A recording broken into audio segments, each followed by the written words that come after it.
Recognising and celebrating the best of Irish business for 17 years, EY Entrepreneur of the Year, home of the entrepreneurs. 5,000, at 5,000, well, so look at how cheap it is now, at only 5,000 euros, at 5,000. I call my horse Business, so if anybody ever phones up and they ask where I am, I say I'm out on business. £6,000 will make a phone call. Do you want another one? Yes, okay. Well, I'll phone you back then. I'll phone you back as soon as I can. At 6,000, it's here, all done, finished and sure. £6,000 provisionally.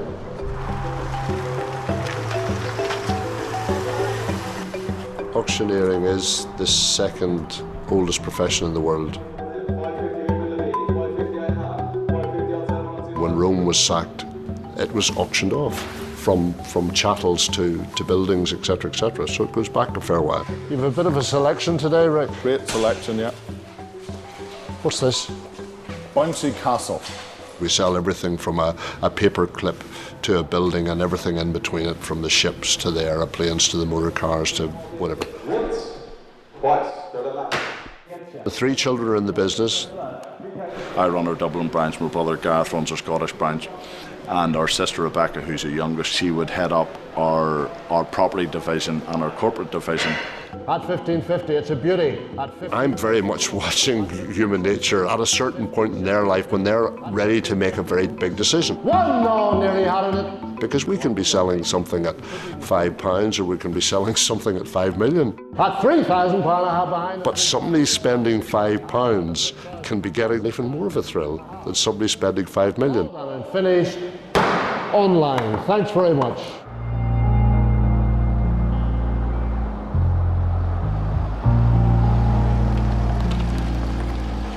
We left home when we were relatively young, in our early teens, and we started plastering. We plastered all our way through all of Ireland. We had a lot of faults from scaffolds and everything when we were starting out first, so it's kind of que sera, sera. At the time we loved doing it. It came naturally to us, and our father before us was a great worker. And Mother wouldn't have been too bad a worker either, Brent. She was a fantastic worker.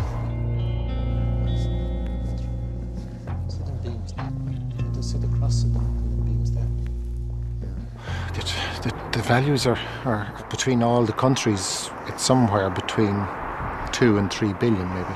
But somewhere in that region. It all depends on how good the market is in the different places. Look at the way this is held up.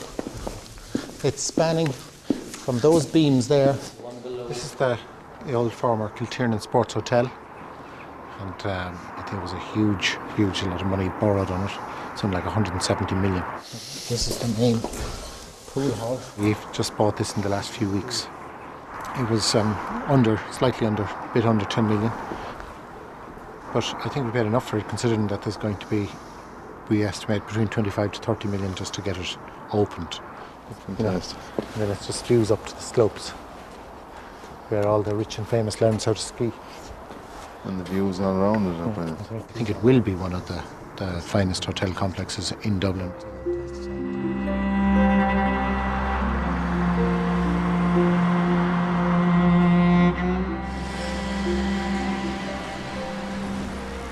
Property developers in general were the cause of this country going through an awful lot of real hardship. You know, I think wasn't it 20 property developers in Ireland had over 60 billion borrowed. 60 billion is a good country's debt. That to us was absolutely crazy. It couldn't have made money.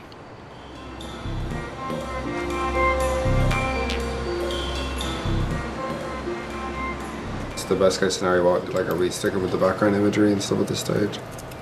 I don't know what the goal is here. Yeah, goal is to get a website live by Thursday morning. Yeah, whatever, the best one we can. Myself and Brendan had always the intention of doing something. I had the tech background and Brendan is kind of covers everything that's to do with business. We don't need that, do we? The link is Yeah. I think we're just both very logical thinkers. I did mechanical engineering as my undergraduate degree, and that was all about problem solving. I'd say we have it done. We're all young, willing and eager, so I thought now or never. and see if we can get a business off the ground and then take it from there. If it does, just get rid of it and see what. We've created a Twitter or an Instagram for music. So in Soundwave you can follow your friends, and instead of seeing what they're tweeting about or seeing their photos, you can see what music they've been listening to. No, I found it. We've had, over 1 million users in 190 countries in the last couple of months. So. I don't know. It is 2 days before we launch our version 2. So we've been hard at it for the last 3 months, a lot of late nights. Thanks, guys. What really caught me when I started talking to the guys was their passion and enthusiasm. How are we getting on? Good. Thanks for coming in. No problem. So Good. 2 days to go. Absolutely. They have confidence. They know that they've got something special here. So, metrics. Yeah, so this is the dashboard. This is the life and soul of Soundwave. They were able to, for the first time, really discover new ways of understanding how people were listening to music on devices. This is critical, The real value of Soundwave is in being able to track the songs. So we can tell exactly who's listening to what song anywhere around the world. So anyone that has any interest in what song is being played where, Soundwave is the place to go to get that data. We've got a great opportunity here to take on some of the biggest and baddest companies in the world. Nielsen Ratings company is a $16 billion market cap company, and I can see us replacing those guys down the line. So. Customers are doing at a fine grain.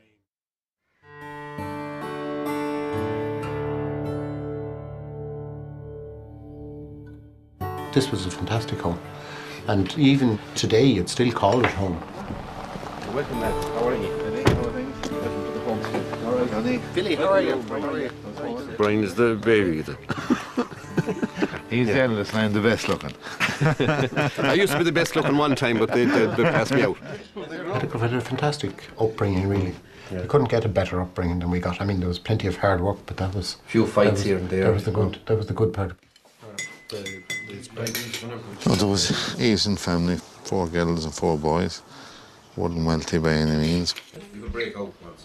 Our father, he was one of the best workers, pound for pound, in the world, I'd say. He was a great piece of a man. We used to have everything here at the time. We'd have pigs and sheep, an awful lot of sheep, and they'd have turkeys and geese and everything like that, and hens. The mother, she used to milk 25 cows morning and evening, would you believe it? Unfortunately, Mom died in 1976. You wouldn't have known anything about the lads. She probably knows now, maybe. That was the first shed I plastered over there when I was in Anco. That one there. In 1970, I would have gone to Anco. I think that stage would be about 13. Because I told a fib to get into Anco. I was always making myself 14. Brian, remember this shed? This was the first job you plastered on your own. I started blasting with Luke, I think it was around October 76. I knew when Brian came with me that at least there'd be 2 of us always together. We were doing 16, 17 hours a day. We're unbeatable. We used to plaster 14 flats every single week of the year. We were getting $1,000 a flat, so 14,000 and teenagers still was a good week's wages. I think we're the best team in the world by a country mile plastering. There was no one could touch us. So you didn't take long for the money to add up to be able to go and invest in some serious deals after that. And that was 7 days every week, 14. We used to drink, but we hadn't time to drink.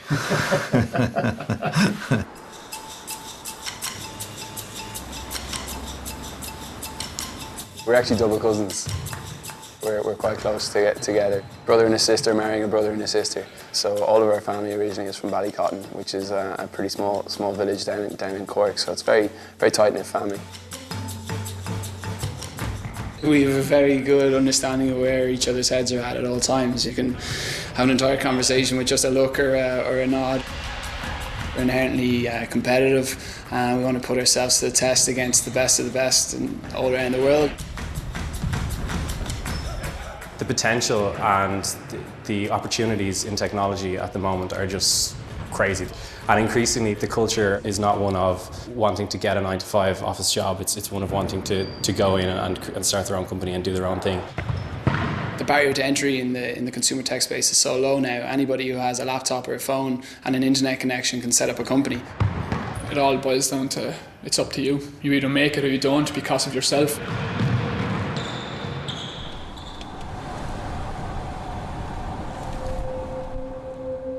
The Second World War, my father, he was a farmer. He needed to buy machinery. He realised that there wasn't regular auctions for agricultural machinery in Northern Ireland. So he started a small agricultural auction. When I started, we had one full-time man and a girl that came in 2, maybe 3 days a week. This was the counter. There was a counter where the customers were served along here. The day they come in, there's 3 gunmen come in and put the shotgun, the sawn-off shotgun at my head, said, "Where's the money?" And I said, "It's away." And they asked me 3 times, and I do remember saying, if they ask me once again, I maybe will tell them where it is because it wasn't away. But anyway, after that, they had me by this stage on the ground with a shotgun to the back of my head. It's the strangest thing. All I could think of was, I hope my mother doesn't see this mess, you know, of what was going to happen. Anyway, they ran away at that. They got up and went away. And about a month afterwards, the police came in and said, "We caught that boy, the one that robbed you."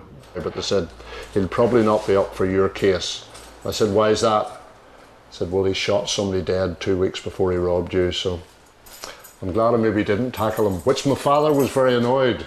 The only thing he said when he heard about it is, "Why did you not tackle him?" I said, "Well, just at the time it was a little bit awkward, I thought." But anyway, I'm here to tell the tale.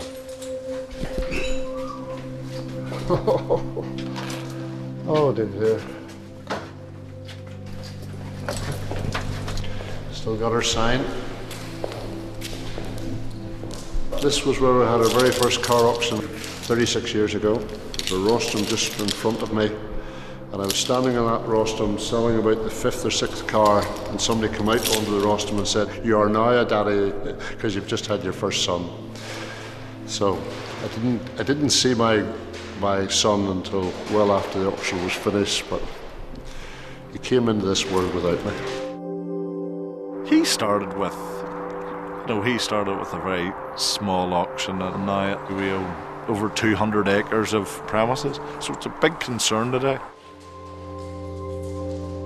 All the 3 children were born when I was in this site, and when we opened the new site, we were going to get all sorts of different personalities to cut the ribbon, and I put a lot of thought into it. And then I said, "No, I have a better person." I brought my daughter. I think she was 8-year-old at the time. She was the one that cut the ribbon. So that meant more to me than... Anyway, we'll move on.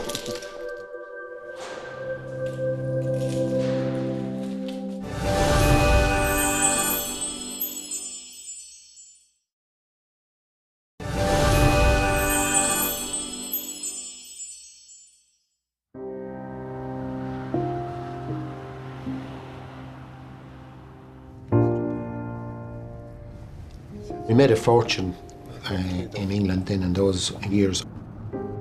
Oh, I think we had done close to £100 million worth of transactions between selling and buying. We should be on that road up there. Then one Friday morning at 6:30 a.m. and it was 3:30. We downed the tools the night before. How long were we in bed for? 2 hours max, I would say. And then we hit the black ice and whoosh, that was car. 500 Mercedes was cut in 2 halves. So that was near enough the end of us then. If that surgeon hadn't come and brought Brian back to life in the air ambulance because they had given up on him. Oh, I'd be dead within 20 minutes. 20 minutes later I'd be dead because I'd stopped breathing. Looking well, isn't it? They're just putting the finishing touches to the first 8, I think, are more or less finished. It changes a person, obviously. Before that, I was always working physically, and after that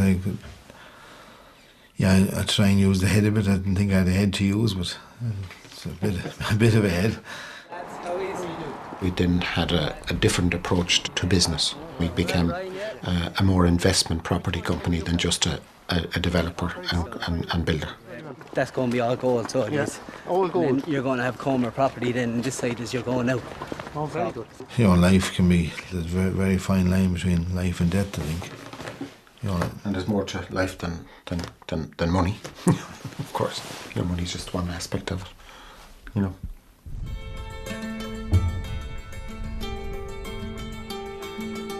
I think it's my gut that gets me most of the places. I've very little up here, There's very little between the ears, It wasn't an education. That's a government seizure also. I left school on my 15th birthday. I'm going to show you. We have some people that their education maybe isn't much better than mine. I don't think of anybody that has left school at 15 right enough. But there's people now, and they have proved me right because they put the extra work in, and now they're as good as anybody else. It's proceeds of crime. The government have seized those off them, along with a lot of other assets. So I was 18 whenever I first met Ian, and he offered me a job parking cars. I've grown up through the business, and it's 26 years now, and it's all I've really known from school. So come on out here, you try it from here. One of the things that we always come back to is the staff. Ian loves to see youth coming on.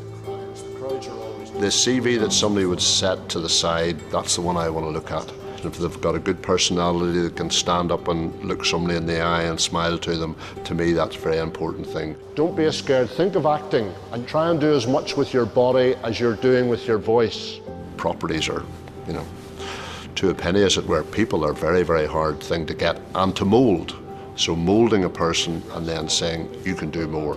Sell that chair again. I'm going to sell now, are we all sure? 15 bid here at £15. 20 bid here, 20 bids left. Anybody else at £20? I'm going to sell it all now, are we all sure? At £20 it's selling. Good job. I'm happy to see people I treat as my children, good people that have worked here for a long time. I love to see them enjoying themselves. To sit at home and have so much money you don't know what to do with it. What fun is that?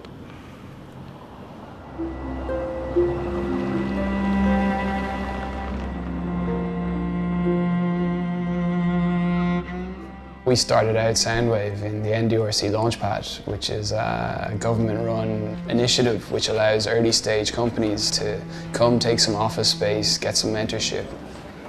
When we arrived on the front door, we had a few drawings and some very sketchy ideas, and we came out of it 3 months later and immediately acquired some venture capital backing. Yeah, Brendan. Another thing I suppose we're trying to do in Localment is just get the brand out there, and I mean it's something you guys seem to have been seriously successful with the PR side of things. I think it's amazing how even looking at the companies that are there right now, they have the same issues that we had at the start, they have the same concerns. So I mean, if he changed how we built it to an API model. Anything we can do to pass on our little tidbits of info, we do.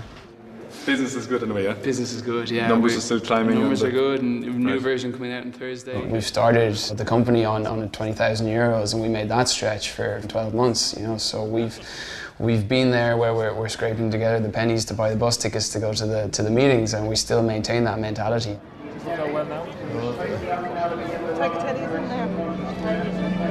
What's your bag?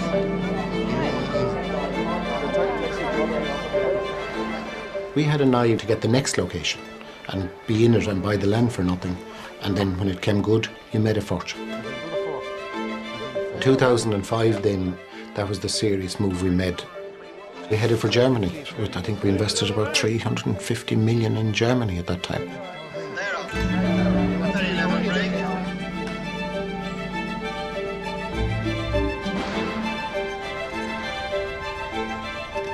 We always wanted to get back into Ireland and invest fairly big.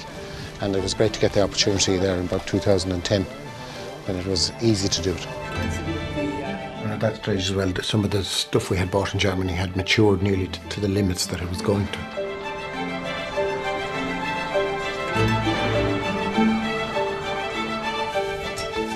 This is One Balls Bridge. It was a veterinary college, the old veterinary college. Well, it was one of the most expensive buildings purchased in the boom time. It's 171 million paid for it. It couldn't work at them kind of figures, but it definitely works at the figure we paid for it. 22 million. I think 22.5 or something. Yeah, around that figure. Views are phenomenal. Yeah. This is the first time I was up here. I didn't realise they were as good, actually. They're fantastic. mountains, the Wicklow Mountains, the sea, the whole of Dublin. You can see everything. I think it would make a fantastic headquarters. It's a landmark building, and I think the residential will be without doubt the best residential address in Dublin. I think Dublin has a lot going for it. I think that Dublin will be, again, one of the great cities of the world.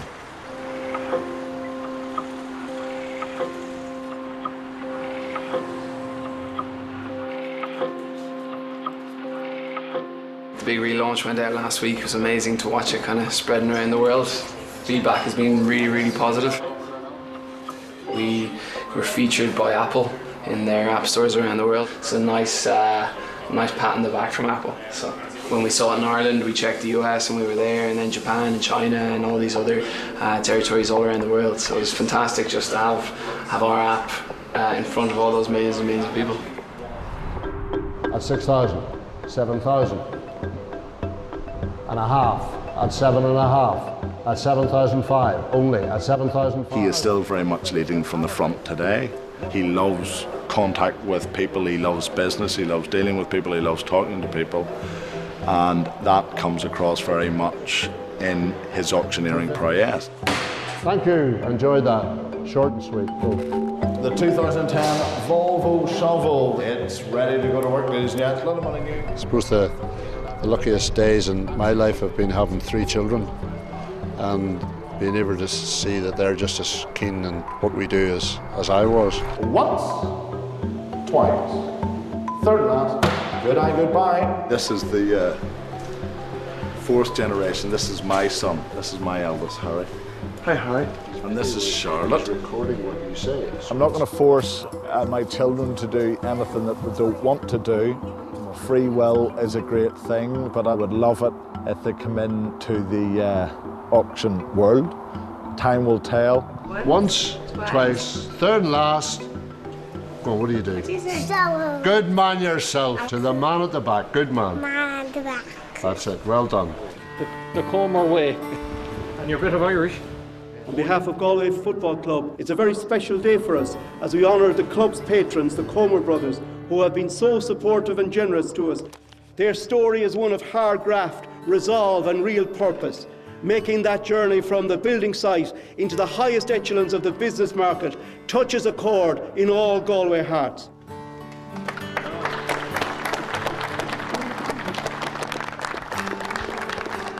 John and Dowfley used to make sure we used to keep our feet well in the ground. When you'd ring him up and you said, we bought another big site in London, Jesus, that's fantastic, he would say, and that's great. Now be careful now that you don't get too big for your boots, and make sure the banks don't get the better of you, because you know they'll have no mercy on you if they do. And we said, Jesus, we watched that, all right. There's the conditions in everybody else's love, isn't it? But there's none in your father, some of it. And that was the big thing you missed when he went. No doubt he would be very proud of us.